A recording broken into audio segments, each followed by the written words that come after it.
Uh, Let me just, sorry, the first time I start using this when we're doing a webinar, it always is a little bit slow to get going. Come on, move to the next thing. Oh, hang on. I'm so sorry. I'm obviously not on the board tonight. First of all, I want to put a little bit of a disclaimer in here. This is not me telling you that you're doing anything wrong.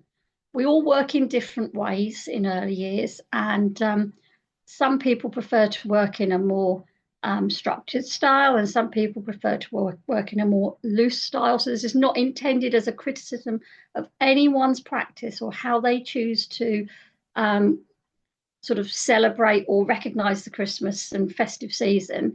But part of my role in the barn and the Stronger Practice Hub is to come to these things from an evidence-based perspective. So I'm using evidence here from the early years evidence store, as well as other resources, which you'll see at the end in the references. And that's how I'm gearing this whole session up, so that it's not saying you're doing something wrong and I'm doing something right. It's saying, let's consider how we do things, and is there a way that we can rethink them so that we're still supporting children's learning. So let's move on to my next one. Sorry, a lot of text on here. This is just in case I got on here and forgot. So before we do anything else, let me just say I am not the Grinch, even slightly. I absolutely love everything to do with Christmas. If I was to turn the laptop around now, you would see that my whole house looks like Christmas has exploded in my house. I love it. I love everything about Christmas. But I think most of us, and we're all complaining at Christmas time about we haven't got enough time and it's too busy, and we're on this sort of conveyor belt of Christmas, getting up to the big day. And that can feel quite stressful for us, even if we do enjoy it. And maybe it feels stressful for children too. And I'm hoping that in this webinar, we can think about stepping back a little bit and enjoying the season rather than feeling caught up in this sort of mad rush towards the 25th of December. So in this webinar, we're going to consider the learning benefits of these mass-produced cards. We're going to ask ourselves, why are we drawn into this type of thing at Christmas? Because in general, the early years is moving towards a much more child-led, open-ended type of way of working, pedagogy. And yet at Christmas, we tend to get sucked back into it a little bit. And I'd like us to sort of just consider why that's so. I'm going to think about ways we can talk about our child-led ethos to parents, and then offer a few alternative, slower, more child-led approaches to Christmas. And then at the end, as I said, we're going to have an opportunity to share ideas and a bit of best practice, ask questions. Please feel free to criticize what I've said or to pick it apart, and then we can sort of discuss why we think in certain ways or why we're working in certain ways. And as I say, it's not you're right, I'm wrong, I'm right, you're wrong. It's all about sharing best practice and trying to improve outcomes for children ultimately at Christmas time, as well as all through the year. So when I say mass produced crafts, this is the type of thing I'm looking at. This is just a generic picture that I got from the internet. And I know for sure, maybe I've been childminding 24 years, maybe for the first 14 years of that, this is the type of thing I was making at Christmas. And it was like, we're going to make this one today and that one tomorrow and this one the next day. And we're going to just keep going until at Christmas time, the children were going home with a bag of manufactured crafts. But when we look at them and ask ourselves, did a child make these? Yes, it's a child's handprint, but it's been cut out by an adult, probably drawn around by an adult, because not very many EYFS children could draw like that, could they, around someone's hand? When you've given them the resources, even to make it themselves, really, how much variation can there ever be if you're just going to give them two googly eyes and a red pom-pom? So is it actually a child-led activity? And our job as childminders and early years practitioners is to support children's development, isn't it? And I'd like us to ask ourselves, where is the learning value in that? Yes, it looks nice, but is that our job? Is it our job to make something that looks nice, or is it our job to support children's development? Also, why would a parent want an ornament that's really been made by an adult? If they want to pay me to make ornaments for them, I'll do that. I don't think they really want something that I make, but you know, when they're taking home something like this, you're really giving them something that you've made, aren't you? Also, we're more of a multicultural, diverse community now than we were, I know, when I started childminding. And so it's worth thinking, is all of this Christmas conveyor belt craft, is it culturally appropriate for all the children in the setting? Yes, it's nice to recognise different festivals. Yes, Christmas is a massive thing in the UK. But it may not be culturally appropriate for all of the children. And so if we take a step back and think about season rather than just Christmas, then maybe it could be a slightly more appropriate for all of your children in your settings. So when we're looking at the evidence, anyone who's been to any of the webinars so far will already know that we're all evidence-based. So what we're trying to do is make sure that everything we do is supported by evidence to make sure that children's outcomes are improved. We know that when we offer children opportunities for self-expression, creative self-expression, we're supporting their critical thinking process. They have to think which resources they're going to use, how they're going to use them, how they're going to join things together, which colours they want to use, how they're going to hang something up, or how it's going to, I don't know, join together, go inside it, whatever they're going to do with it. It's their critical thinking process. Having ownership and agency over a creative process really promotes confidence in children because it's their decision they're making. They're not making something that's been adult led. They're not being told what to do. They're being given opportunities to take ownership of their own creativity. Creative freedom and challenge also supports self-regulation and executive function development. We're going to be doing a webinar about self-regulation and executive function in the new year, but basically this is things like resilience. So you're trying to work out how something fits together or how you want to join something together. It doesn't work, you try it again. Trial and error, understanding that it's okay to try things more than once, not getting too worried if things go wrong, but thinking, well, that didn't work, but why don't I try a different way of doing it? You know, it didn't stick with glue. Why don't I use some tape? That type of thing is really just so important for children's executive function and self-regulation and resilience. They're all sort of tied together. And of course, by offering independent choices, you're working within the characteristics of effective learning. And this is something, as I've said before, that I think is often pushed to the side, but is actually really, really critical to the way children learn. And if we can work with the characteristics of effective learning and promote them and support them, then we're doing a really good job in our early years settings. So, what's holding us back? Now, I think if I was to ask most of you, the number one answer would be that the parents expect to have these things. So, as I said on here, without sounding harsh, our job is to support children's development, not to help parents decorate their trees. That does sound harsh, but I'm sure you understand what I mean. But what we can do is educate the parents as well. So, start them early. Don't suddenly spring it on them on Christmas Eve that they're not getting these things they thought they were going to take home and put on the tree, but instead talk to them about your ethos, your pedagogy, how you're child-led, how it's more important that a child has creative agency to make what they want to make, to not make something if they don't want to make it, to make it and deconstruct it, to make it and give it to someone else. whatever they want to do with it, it's their thing. It's not if it's not a prescribed thing that a child has to make a certain thing in a certain color with a certain amount of resources, and then it gets given to the parents.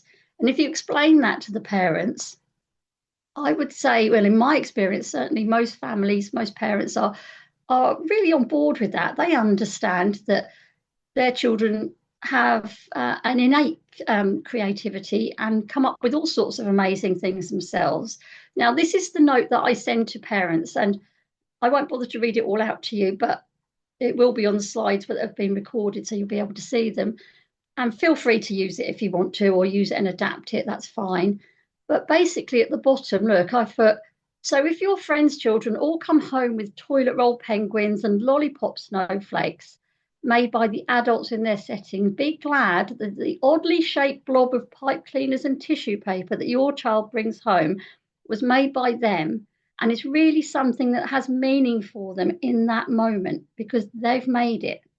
You know, sometimes children give you things, don't they?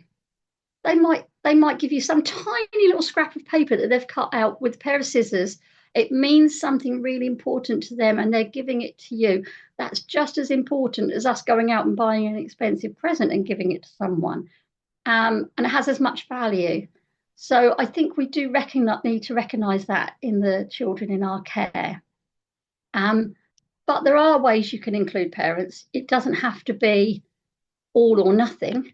And also, it doesn't mean that children don't make something. It's up to them if they want to make it. This is the key. It has to be child-led to be effective in their development. So be confident.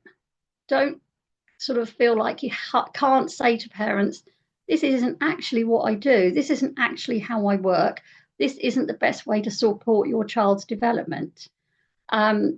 You can explain your reasons to the parents who might question, why has my child come home from preschool with this amount of handprint activities, and from yours that all I've got is this blob of Play-Doh with some pipe cleaners sticking out of it. You know, explain that, because you're a knowledgeable practitioner in the same way that I am. And we really sometimes have to be the advocate for children and explain why that's an important thing. And personally, as a parent and a grandparent, I would rather have something that a child had made themselves that they really loved and had put a lot of time and effort into and had given it to me because they wanted me to have it, rather than an adult had said, this is what we're going to make. You've got to sit down and do it. Now you take it home and I'm going to give it to your parents. To me, it just doesn't have quite as much value. Again, this is no criticism of anyone that's doing these sort of activities. It's completely up to you. But we know that the evidence shows that children who have creative agency, their development is better supported, basically. So when you're talking to parents, use this evidence we've talked about. Use your knowledge of the EYFS. Use your knowledge of the early years evidence store to show why it's more important that children have this agency and control over their own creativity. I've got a nice quote here by Vygotsky, who is a child development theorist. Again, basically process over product. We know that's important. We've been talking about it all year long, haven't we? And I know when you've come to the network sessions, you've all been really engaged and really got on board with the whole idea of process over product. And it would be really great if you could continue that into the Christmas period as well.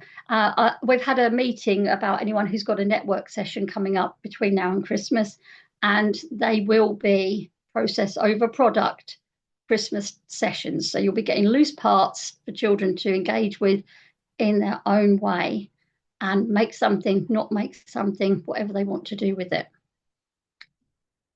So I've come up with a few alternatives, and I'm sure in the questions and answers you'll be able to all come up with some stuff as well. For very young children, the lead up to Christmas and for some adults can seem endless.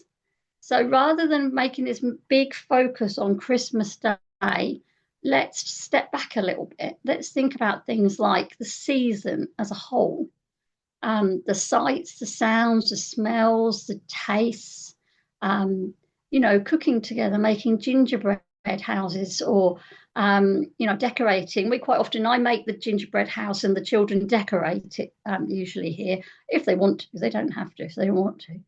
Um, but the sights and the sounds and the smells. So here we've got a bowl of some lovely scented, sort of festive loose parts that children can explore. Um, Go out at night, late in the afternoon, before they go home, obviously, when it's dark. Take your torches, take your lanterns, walk around, look at people's Christmas lights, that type of thing. Um, Introduce Christmas gently rather than a full on, overwhelming amount of Christmas.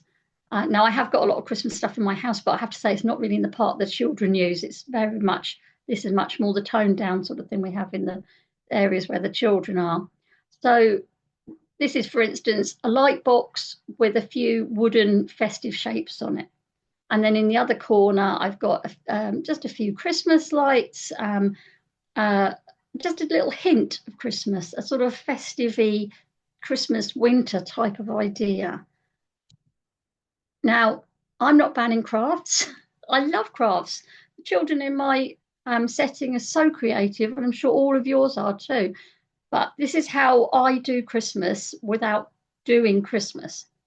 No one is expected to make anything. This is just available to the children all the time for them to do what they want with.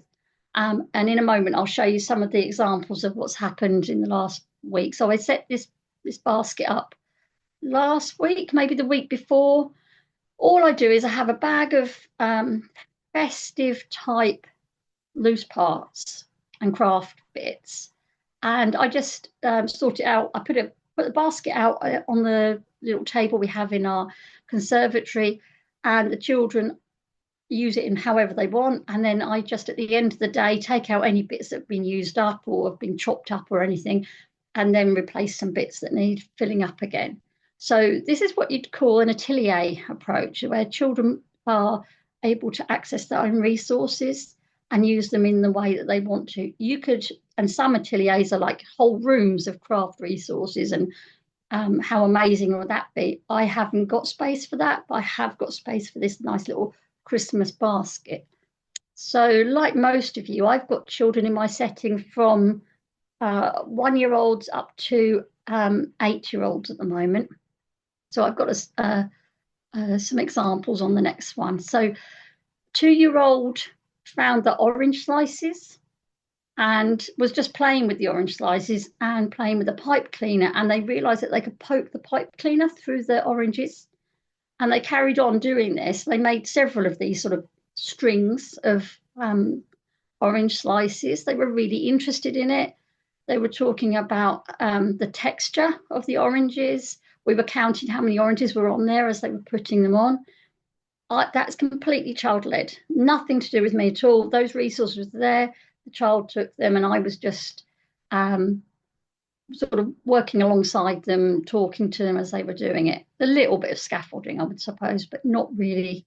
The one in the middle is a 2-year-old who found some of the buttons and the cinnamon sticks and took them up to the table. And I hope you can see it clearly. My tablecloth's quite patterned.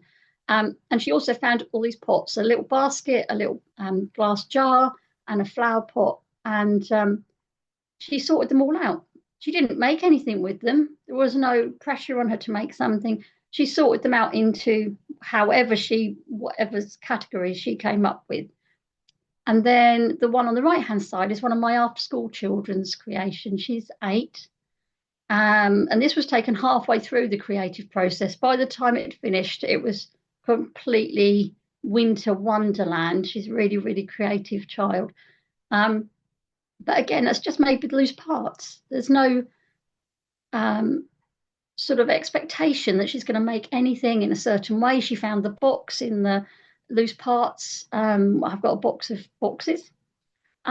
She found that. She found the card somewhere else. She chopped things up. She twisted things around. She did it herself. She didn't need me to do anything other than keep it safe from the little ones when she was at school. So it went into a special place, and she'd get it out every day and add to it.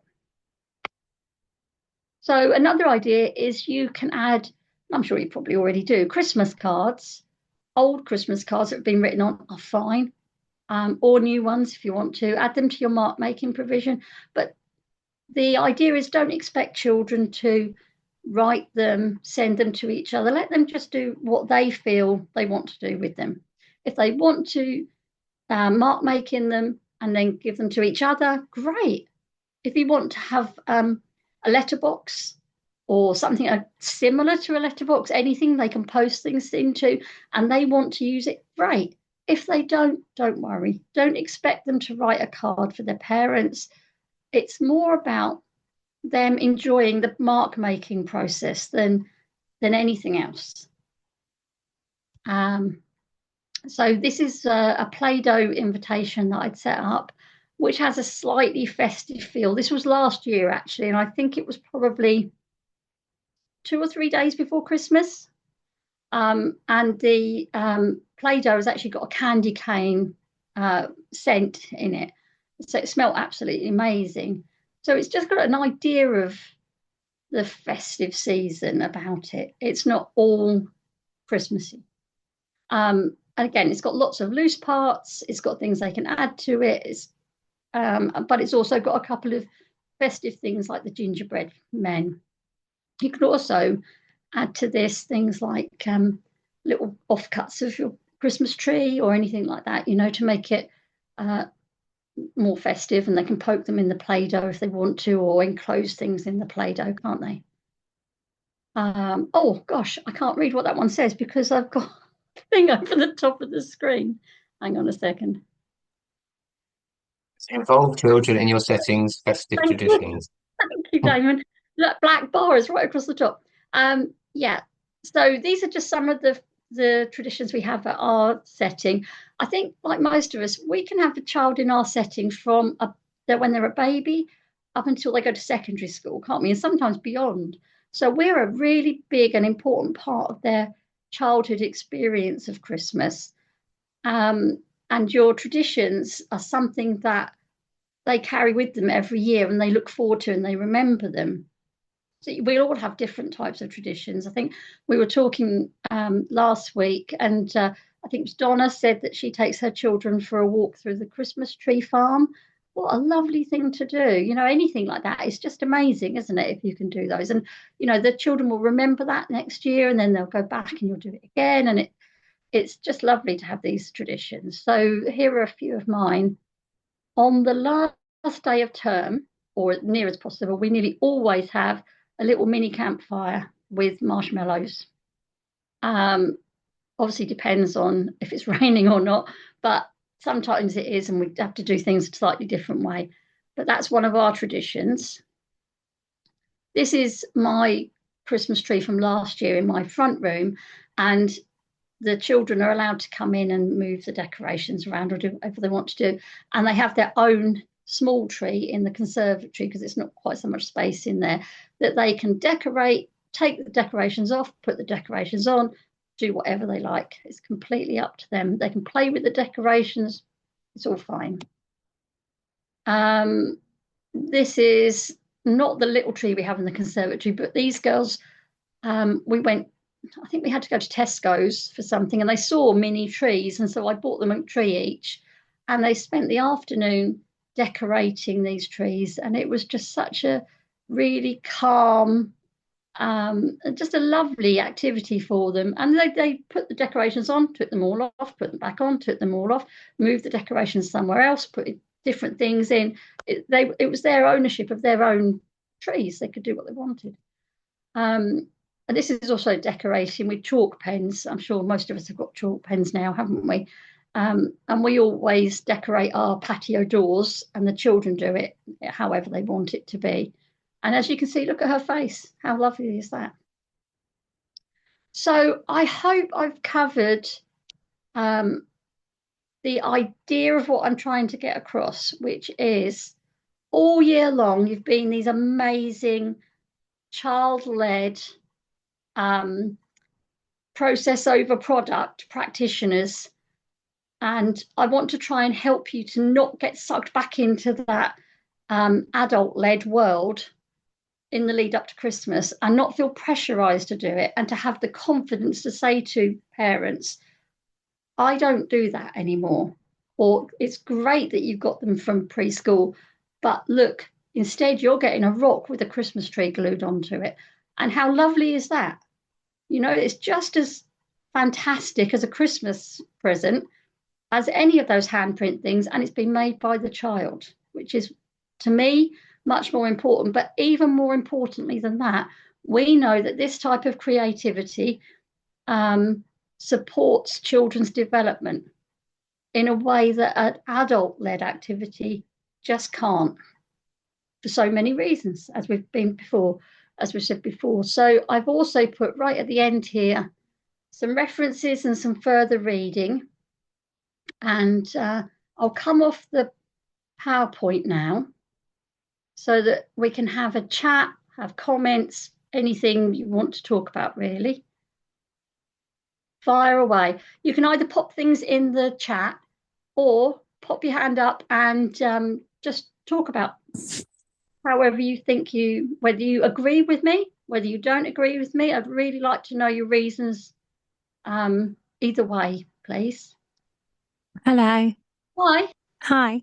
I think your points are really, really good. It's definitely Oh, definitely made me rethink because I think I go for more quantity over quality, which isn't good.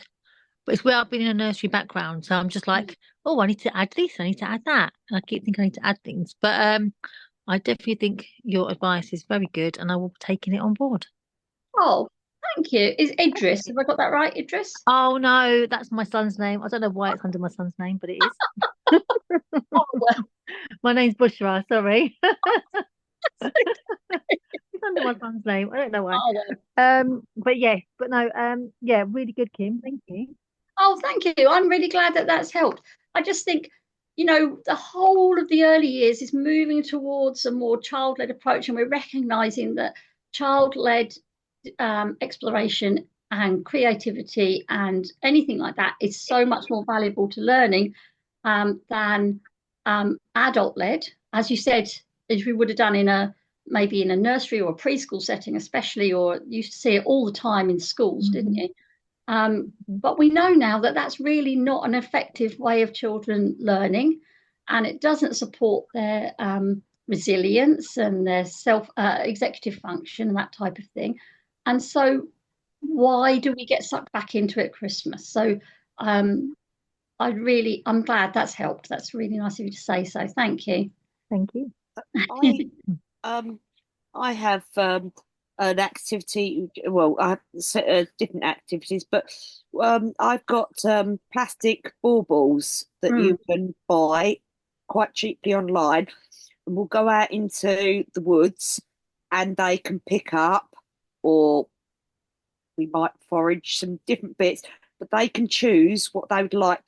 It's almost like, when you take out a basket and they can choose what Mm. they put into it. They can choose different bits. They can either um, put it in there, or bring it home and then choose what they want to put in their own bauble.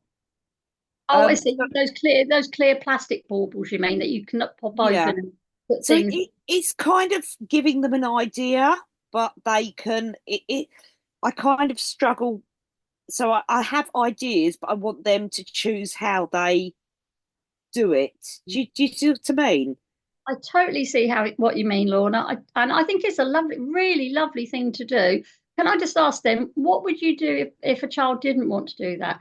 If Oh, they they, don't have to. No, yeah, no, yeah, no. It wouldn't be. Certainly wouldn't be. No, we have to send one of these home. yeah, yeah. No, if they didn't Well, want to, if they just was happy digging in the mud, walking around, just doing what they wanted. No, they don't have to.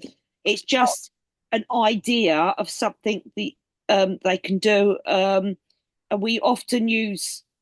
I try and use nature, so we yeah, might pick up things and then come back and paint with it. yeah, But maybe using kind of Christmas colours.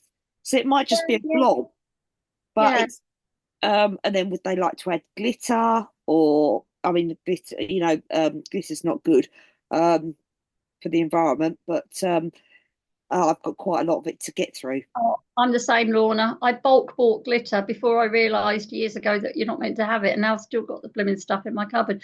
But I actually, Lorna, the reason I asked you that is because I knew that was going to be your answer, because you're such an amazing practitioner that you already are like child led, and this is more of, I guess, what you would say is like an invitation or a provocation, like, hey, we've got these, what could we put inside them?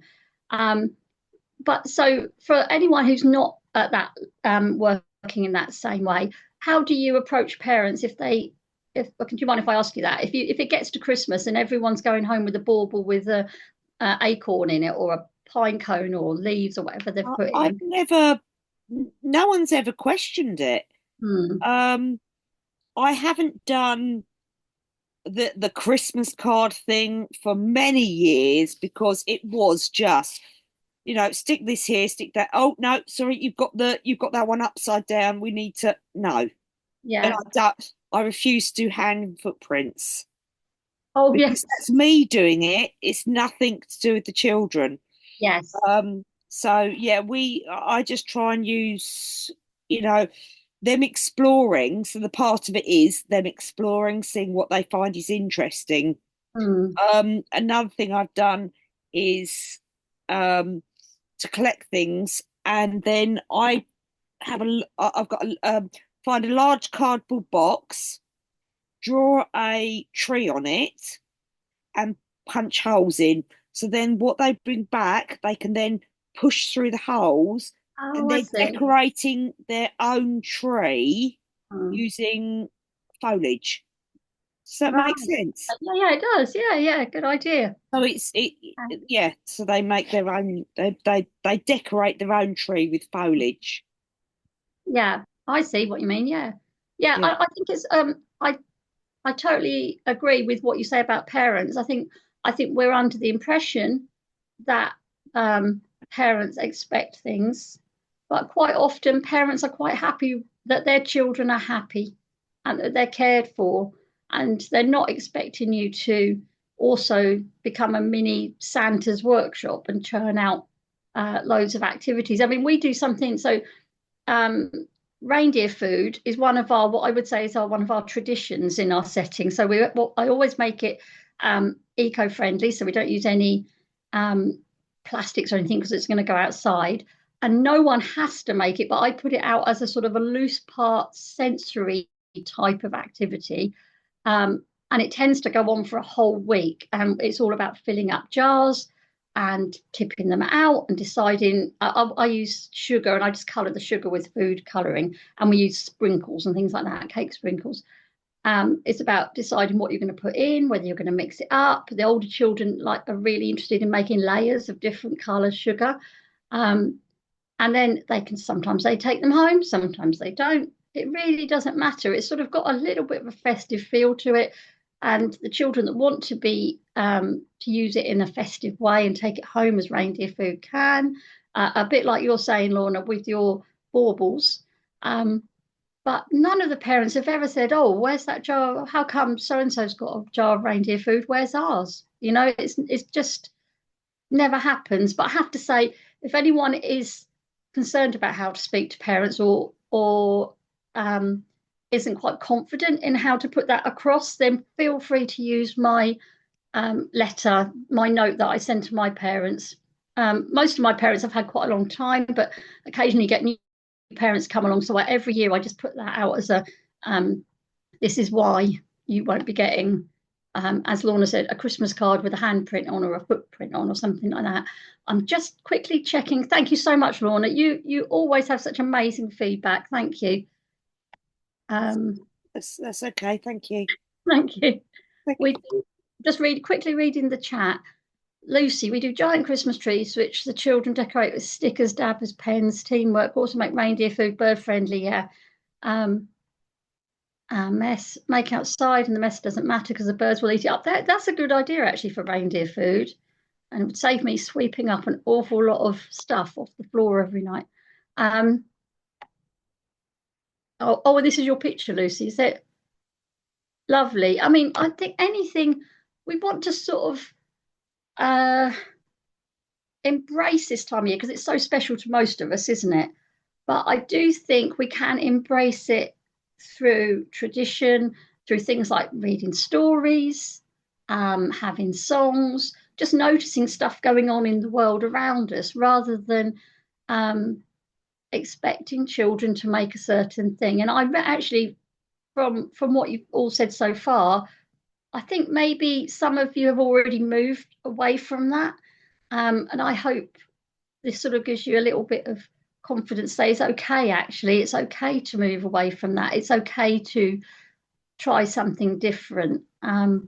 But yeah, any more interesting ideas? I'd love it if you I got some just ideas. picked up on, sorry, Oh. this is Lorna again. Hi, Lorna. I just picked up on your point about overwhelming the children. So we don't do necessarily every day have a craft. We might be going to the library this day, and then we come back, have lunch, have sleep, and then it's free play. Mine often go, some of them go at 4 o'clock, so it's quite early. So I don't try and cram in extra. No. In a day when I would be doing some sort of craft, or we're going to the woods, then we might make it a little bit Christmas themed or that sort of thing. But I don't try and add in that kind of emphasis on we must get a certain amount done, because No, that then puts pressure on me. So I just wanted to say that, you don't need to produce a certain amount. No, that's quite right, Lorna. Thank you for that. I agree. And actually, so what you're saying is in your normal provision, you would be offering sort of crafts anyway. And so you're just sort of skewing it slightly, or like you said about the paint colors, you're curating it slightly so that it's a bit more festive, isn't it? So Exactly. yeah, I wouldn't think, right, I want to get this craft done, that craft done, or anything like that. It's just, if it's a day where we're just out in the woods, we might bring things back and do it the next day, or not try and fit too much in. No, I think that's a good idea. And I think we all do things slightly differently, don't we? So for me, it works to have that basket of craft stuff available all the time, and then they can just do what they like with it. But as I said, some of it isn't made into anything, it's used for other purposes. Sometimes those buttons and things are used as coins or cakes or something like that, whatever the children are doing with them.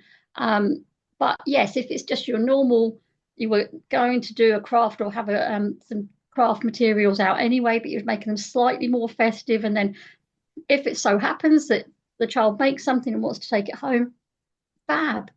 And if they don't, never mind. That's their choice, isn't it? So I think that's what you're sort of getting across, isn't it, Lorna? Yeah, just not to feel under pressure to produce so much stuff. I mean, we have a writing station, but it's more like you say with the Christmas cards now, the Play-Doh. There's Play-Doh available, but it's got more Christmas sort of stuff. Yeah. Yeah, it's just adapting to the seasons. Yeah, definitely. I think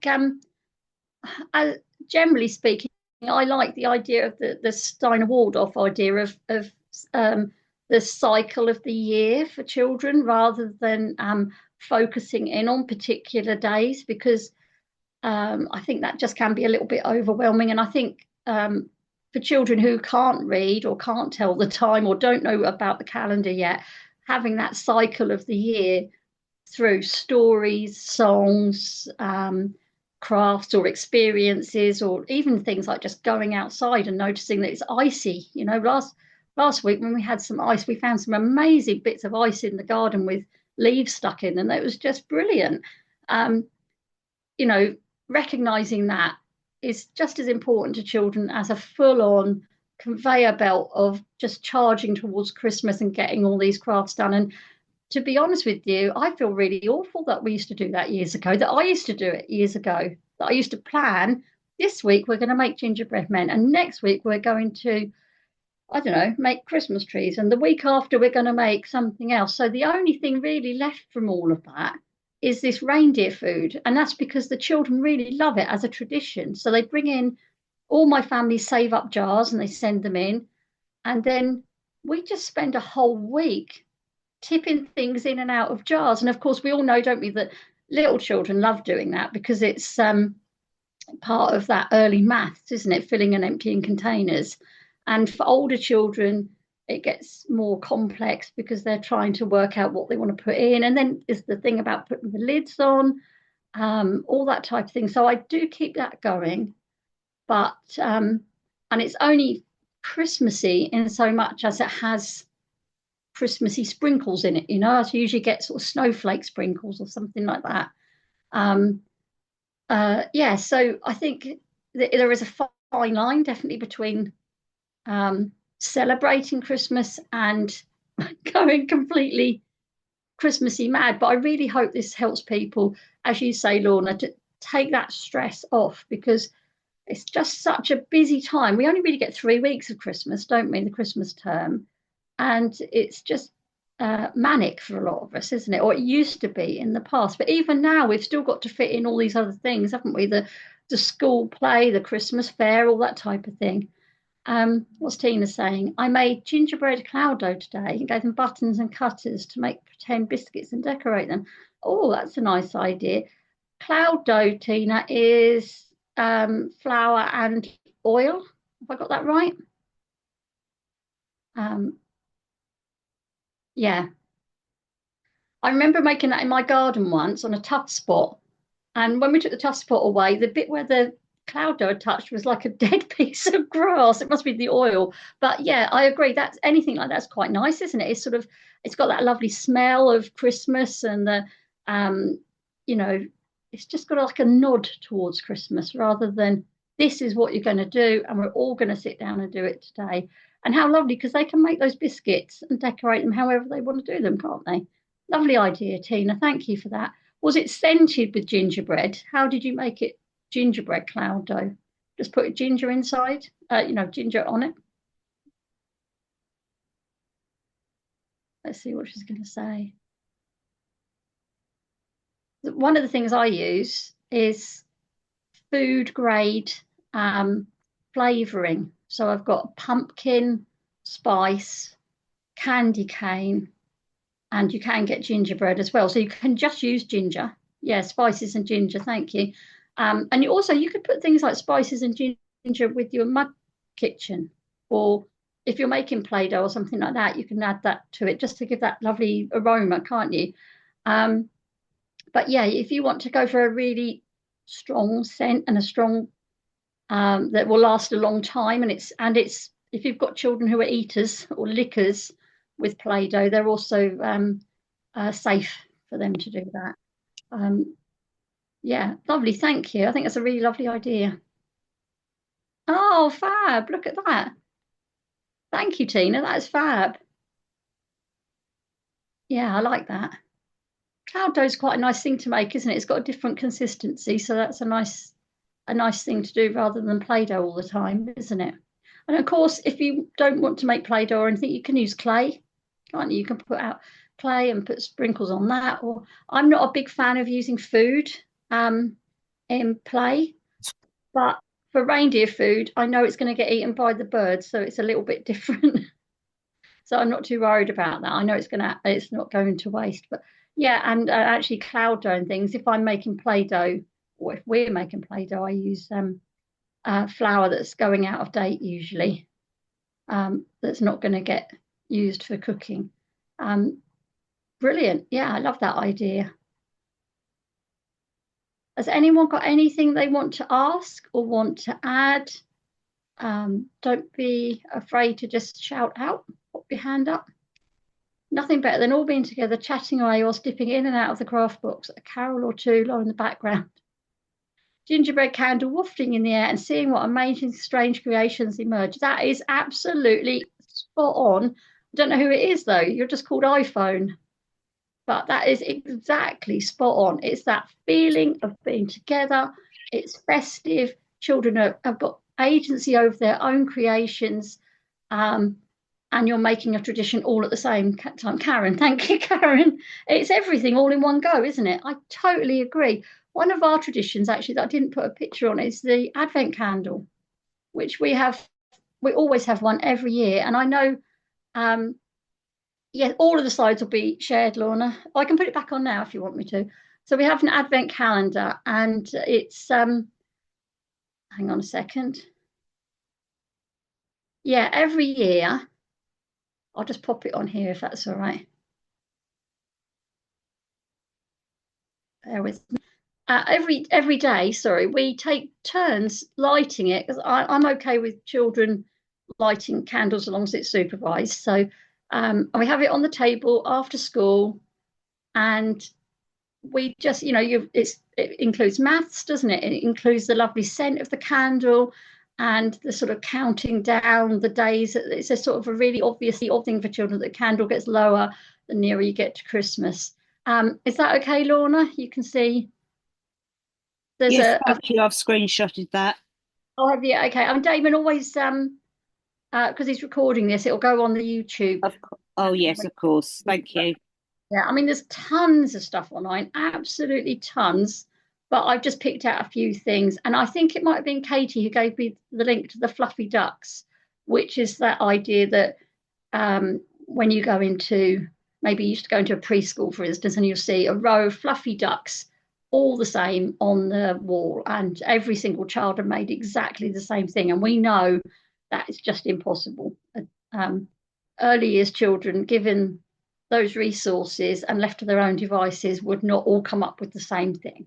So that's actually, if you're talking about it from an Ofsted point of view, I'm sure Lorna would agree, that's not what Ofsted want to see at all, because it shows that it's too adult-led and not enough child-led.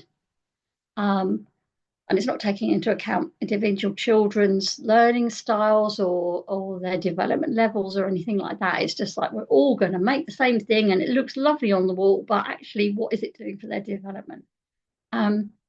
Once again, I'd just like to reiterate, I really hope that no one's felt that I've said you're doing it wrong and we're doing it right. That's not it at all. It's this evidence-based.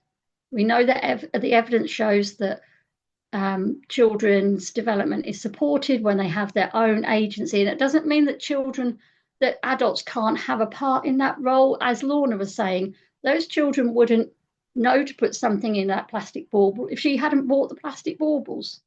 If Tina hadn't made that gingerbread cloud dough, the children wouldn't even have known about it. So it does have to have some adult input, but it's allowing children the agency and the freedom to do with it what they want to do.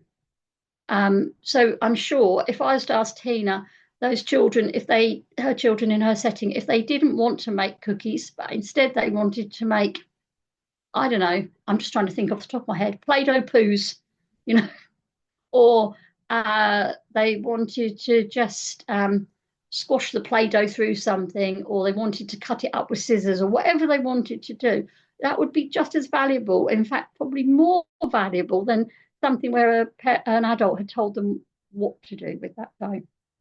So I really hope that's sort of given you all the sort of confidence to step back a little bit and take off some of that pressure off yourselves. We're all really, really busy. We have a heck of a lot going on. And I'll just stop sharing for a second. We have a heck of a lot going on, especially in the lead up to Christmas. And I think if we can try and be a little bit kinder to ourselves, take a little bit of the stress away, then Tina said they did squash a load of it back into the empty spice jars. That is fine. It's like I was saying with the reindeer food, isn't it? It's adding and filling containers is always a really important thing. And what a great practitioner you are, Tina, that you just let that happen, that you didn't stop and say, don't do this, don't do that. We're only going to do it this one way. Just take a step back, let it happen and see those amazing results, because children are so creative, aren't they? They can just do these things. And when you saw those examples of the things that the children in my setting had done, those 3 different pictures, They did those all themselves without anyone else having to say, you can do it this way, you can't do it that way, you mustn't do it like this, you've only got to do it like this. And as long as you can say, you feel okay to say to the parents, if you have a parent that challenges that, this is why I'm doing it. This is why it's more important. And actually, you could do things like take a picture of the children playing with things, Oh, thank you, Lucy. You can always put that onto a Christmas card for the parents, or I make photo books for the children sometimes. So I just do a little booklet of them throughout the year, what they've been doing at mine throughout the year, that type of thing. So you can do all sorts of things that don't involve the children having to sit down and do a particular prescribed craft. Thank you, Bushra. That your input was really, really helpful. So thank you for that. Yeah. Have we got any other questions? But before everyone goes, oh, thank you, Louise. Oh, that is exactly it. I feel like, yes, we've done it. You feel free to, as I say, to use that if you feel you need to explain it to parents, but I'm sure you're all capable of doing it. But feel free to use that message that I send out to parents and adapt it or change it in whatever way suits you. Yes, thank you, Bushra. Stop the conveyor belt. Oh, Bush was doing this as a direct message just to me, but she just said, I'm going to stop the conveyor belt. You're welcome, Jenny. Before everyone goes, this is our last session until the new year. So thank you so much to all of you who have joined us all year long and listened to me waffling for an hour. Thank you so much. We'll be back in the new year, and we'd like to do a session on supporting children with sort of big emotions. I don't want to call it behaviour management, but that's sort of what we're talking about. How to support children when they're overwhelmed, or there's something happening with that child and you need some support as to how to deal with that, or maybe deal with the other circumstances around it, whatever it is. But we need a few, thank you, Barbara. We need some sort of scenarios. So if anyone's got a scenario that you'd like us to discuss, obviously we'll make it anonymous. Please email Damon and we'll have a think about what, we'll pick out one or two and discuss how we can support children in particular areas. Thank you, Marina. That's really kind of you. And also, so finally, from all of us, from Damon, Lisa, and myself, and everyone at the Stronger Practice Hub, have a wonderful Christmas. Have a really, really lovely time off if you get some time off, and we'll see you all in the new year.